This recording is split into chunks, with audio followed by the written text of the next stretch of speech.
বলছি জামাই, অনেকদিন তো হলো শ্বশুর বাড়ি বসে বসে খাচ্ছ, এ নাও বাজারে ব্যাগটা নাও আর বাজারে যাও, বাজার করে নিয়ে আসো।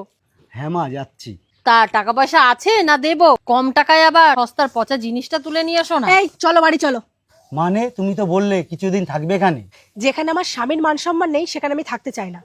শোন মা, মায়ের থেকে আপন কেউ হয় না। আর এই যে তুই এত স্বামী স্বামী করছিস, আর এই ভিখিরিদের যত মাথায় তুলবি না তত পেয়ে বসবে, তাই নিজের হাতের মুঠোয় রাখ। ও আমাকে লাথি মারুক আর ঝাঁটাই মারুক সেটা আমি মেনে নেবো, কারণ ও আমার স্বামী। আমি ওকে পছন্দ করে বিয়ে করেছি। তোমরা আমার সাথে সারা জীবন থাকবে না মা, ও আমার সাথে সারা জীবন থাকবে। আর যে আমার সাথে সারা জীবন থাকবে তার যেখানে কোনো মান সম্মান নেই, কোনো সম্মান নেই, সেই বাড়িতে আমি থাকবো না। ও তো বসেই ছিল, তুমি ওকে ভালো মতন বলতে পারতে, যাও বাবা গিয়ে বাজারটা করে নিয়ে আসো। আর তুমি ওকে যেভাবে কথাটা বললা সেটাই ওকে অপমান করা হলো। আর ওর যেখানে অপমান হবে সেই বাড়িতে আমি থাকবো না। এই চলো চলো। একটা মেয়ের কাছে তার স্বামী হচ্ছে সব থেকে বড় সম্পদ।